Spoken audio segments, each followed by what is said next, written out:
தேவன் நம்முடைய வாழ்க்கையை தீர்மானித்து விட்டார், திட்டம் போட்டார்.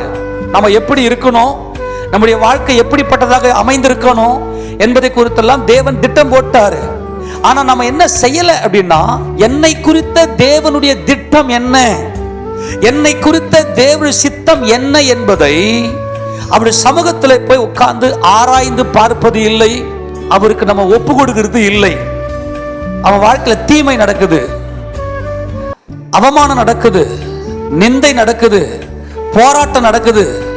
இவன் உட்கார்ந்து அந்த அவமானத்தை எப்படி மேற்கொள்ளலாம், அந்த துன்பத்தை எப்படி மேற்கொள்ளலாம், என் கண்ணீரை எப்படி மேற்கொள்ளலாம், எப்படி அதுக்கு சரி கட்டலாம், நான் எப்படி இதை செய்யலாம், நான் எப்படி என் லைஃபை அமைச்சிக்கலாம் அப்படின்னு சொல்லி நான் தீமைக்கு சரி கட்டுவேன் நீ சொல்றா பார், இதுதான் மரணம்.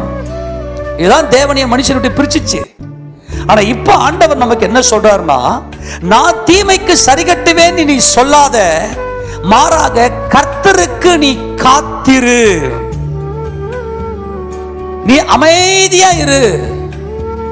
தேவ சமூகத்துல போய் உன்னை ஒப்பு கொடுத்து, ஆண்டவரே இந்த சூழ்நிலையில நான் என்ன செய்யட்டும் அப்படின்னு சொல்லி, என் வாழ்க்கையை குறித்த உங்க திட்டம் என்ன, உங்க தீர்மானம் என்ன என்பதை குறித்த தேவனுடைய நோக்கத்துக்கு நீ அமைதியா காத்திரு. நீ அவருக்கு காத்திருப்ப அப்படின்னா, அவருக்கு காத்திருப்பேன்னா அவர் உன்னை ரட்சிப்பார். அல்லேலூயா.